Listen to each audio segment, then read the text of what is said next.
On poursuit et on parle d'éducation avec cette nouveauté technologique au service des étudiants de l'Université des Antilles-Guyane.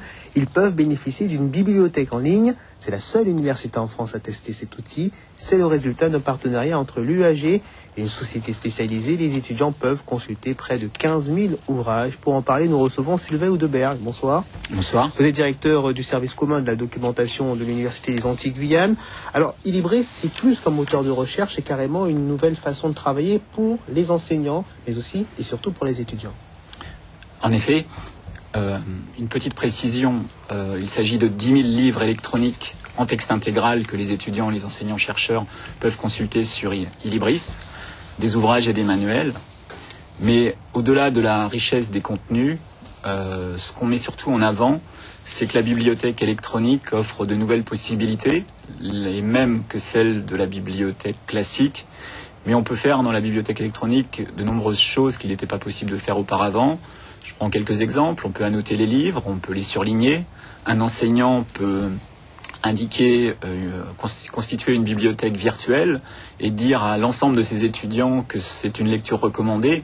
Et ce qui est merveilleux, c'est que tous les étudiants de la promotion peuvent en même temps consulter le même livre, et ce, 365 jours par an, 7 jours sur 7 et 24 heures sur 24. Alors, comment les étudiants et les enseignants ont accueilli cet outil que vous avez présenté en Guyane? Alors, j'étais hier à Kourou, aujourd'hui à Cayenne, et j'ai été marqué par l'accueil qu'ont réservé les étudiants et les enseignants.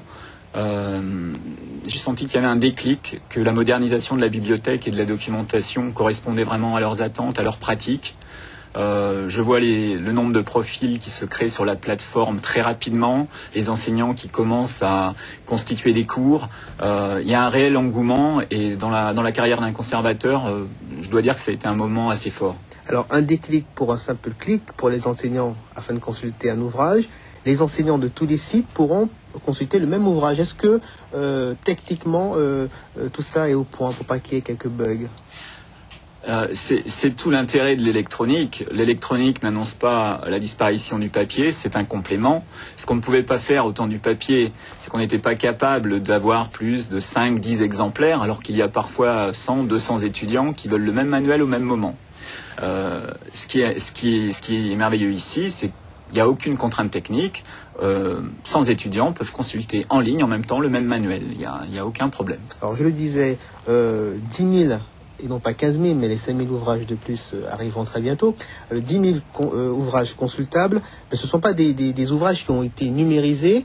C'est la société issue du partenariat qui a proposé ces livres à l'université.